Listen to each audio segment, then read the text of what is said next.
We need to have a serious conversation about Seth Rollins and CM Punk, because what they delivered on the final episode of Raw on the USA Network was truly tremendous, and a lot of people could learn from it.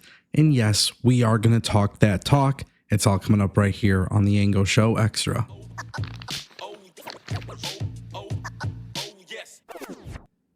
Listen, I'm all for people that truly enjoy professional wrestling for what it is, right? Like having great matches and all this kind of stuff. Like, that's cool.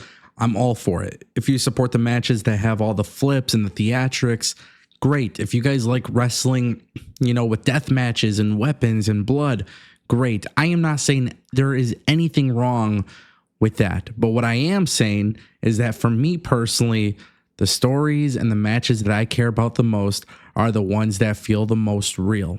And that's what CM Punk and Seth Rollins absolutely did in the main event segment of WWE Raw. They delivered an all-time promo, one of the best segments of the year, which is really funny because we are literally a day away from going into 2025. So if there was ever a moment where they're going to throw a Hail Mary and hope for a touchdown, this is it. So you get this promo back and forth with Seth Rollins and CM Punk, and essentially what you're getting is a lot of real feeling associated with it. You are getting blurred lines. You are getting the type of promo that makes you wonder whether or not these guys truly hate each other. And those are the types of segments that I genuinely enjoy watching.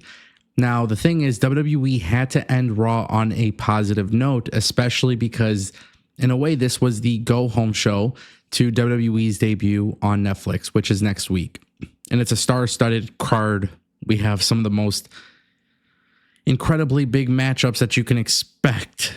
You got the debut with Penta. You have so much to look forward to, but you really needed to sell one of the biggest matches, which is CM Punk versus Seth Rollins. And that's exactly what they did there.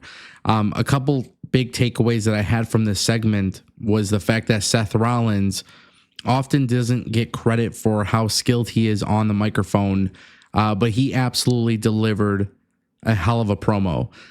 Seth Rollins stood toe-to-toe with CM Punk, who is arguably one of the best on the mic ever, and he did a really, really good job of making the segment feel real.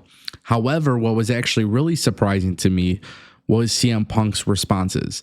CM Punk in this segment also delivered what I thought was arguably one of his best promo segments since returning to the WWE. One of the biggest strengths that CM Punk had in AEW was the fact that it seemed like the handcuffs were off, right?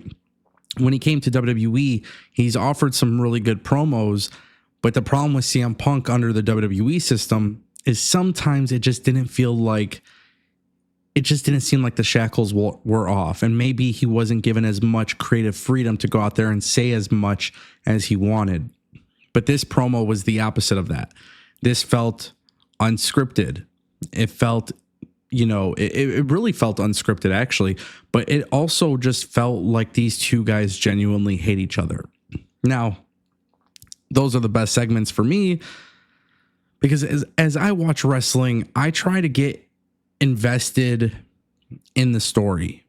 And WWE, instead of putting this match at WrestleMania 41 like it was originally planned, WWE rushed it for Netflix, and this is largely probably due to the fact that they're going to have CM Punk go up against Roman Reigns at WrestleMania. That's a big possibility. So when I was watching this, I felt like they needed to do something to really make it special, and that's exactly what they did. When you have CM Punk, which a lot of people didn't know this, but CM Punk actually was his promo. It's kind of like his pipe bomb promo when he talked about saying he said that thing many, many years ago while sitting in the ring. He was like, listen, like I love this company. I love what I do, but I don't love who's in charge. He ripped that line and he utilized it again when explaining why he left the WWE.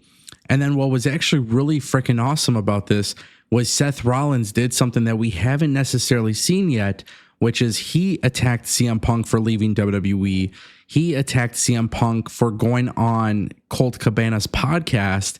And then he also attacked CM Punk for going to AEW and then basically coming back to WWE, trying to wave the company flag. but he's been missing all those years. And I just thought that was a really, really, really beautiful touch from Seth Rollins, because they haven't really approached that aspect of things. You know, you hear the crowd, they react to this because they are familiar with the departure of CM Punk. So not only did CM Punk have a really strong promo, but Seth Rollins delivered exceptionally well, to the point where the delivery and the words and everything, it just felt natural. And I know WWE wants to get more into that, which is awesome. I think that is necessary.